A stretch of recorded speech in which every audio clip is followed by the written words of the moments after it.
إن هذا القرآن يهدي للتي هي أقوم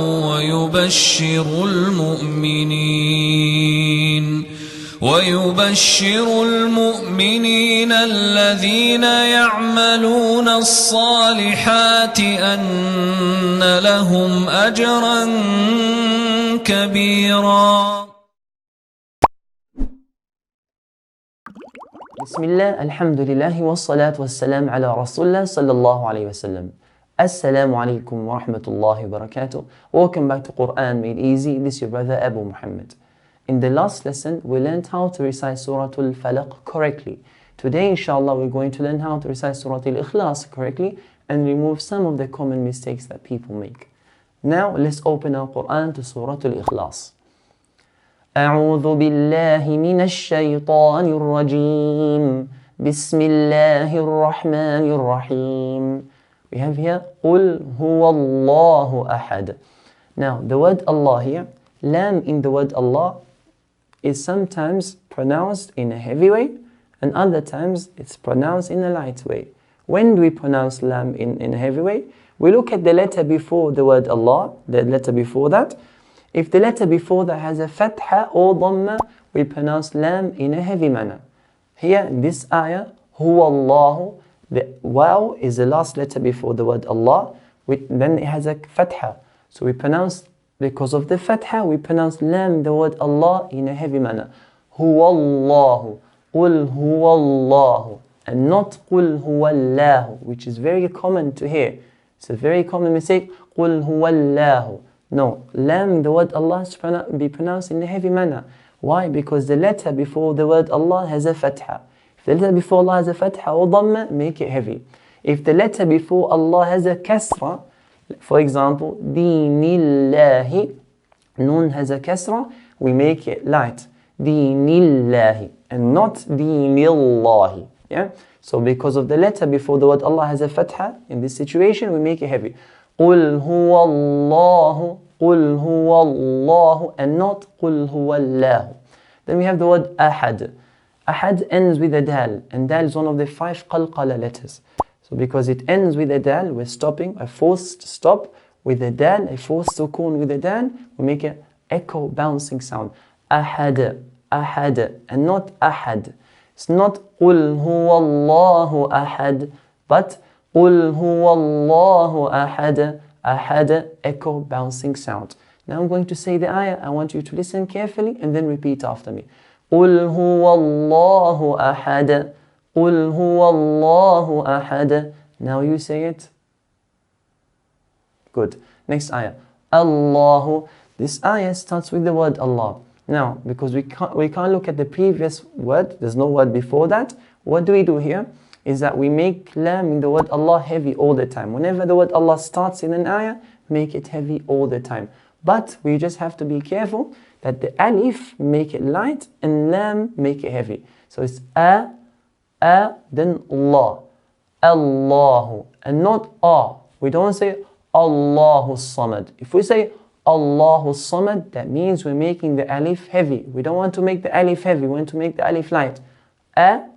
And not Allahu, Allahu, Allahu Samad. Sad here is from the heavy letters. We pronounce sad in a heavy manner. Sa, not sa, but sa. Allahu Samad, Allahu Samad. Dal here at the end, there's a qalqala. We're stopping. This is a forced stop, and one of the letters of qalqala, dal. Allahu Samad. Allahu Samad, As-Samad, and not Samad, but As-Samad, put qalqala at the end. Now listen to me carefully reciting this ayah, and then you repeat after me. Allahu Samad. Now you repeat after me. Good. Now let's go to the next ayah. We have Lam Yalid, dal has this original sukoon, so this is considered as qalqala. Lam Yalid, Yalid, and not Lam Yalid, but Lam Yalid, وَلَمْ يُولَدْ. Dal here, we're making it a forced sukoon, so we put qalqal as well. وَلَمْ يُولَدْ. Now if you notice now, we have both types of sukoons. The original sukoon and the forced sukoon. So both of them have qalqala. Which one do we make the strength of the qalqala the same for both of them? No, the qalqala that is forced sukoon at the end will be stronger than the qalqala that has an original sukoon in the middle of an ayah. So what does this mean? This means the first dal, we don't make it as strong as the second dal. So lam yalid, wa lam yulad, wa lam yulad. This is how we do it. So I'm going to say it now. I want you to concentrate and to listen to the ayah carefully and then say it after me. Lam yalid wa lam yulad. Lam yalid wa lam yulad. Now you say it. Good. Now let's go to the next ayah. We have here walam yakun lahu. We have a nun sakina here, nun with a sukoon. We said that nun sukoon, the sound of the nun sukoon will be affected depending on what letter comes after it. If lam comes after nun sukoon, then what do we need to do? Is to merge the nun onto the lam. Because lam is one of the 6 letters of al-idgham, the merging letters. And they are ya, ra, lam, mim, waw, and nun. You can remember it as yarmalun. Whenever there's a nun sakina or a letter with idgham, if it meets this lam, if it meets a lam, what do we need to do? Is to merge lam onto the letter. Onto the letter. Now this merging is of 2 types. So this has subcategory, 2 types. Merging with ghunna, nasalization sound, and merging without ghunna. 2 of the letters of these 6 letters merge without ghunna, and 4 of them merge with ghunna. Lam and ra, these 2 letters, they merge, the nun sakina would merge without any ghunna, and the rest will merge with ghunna.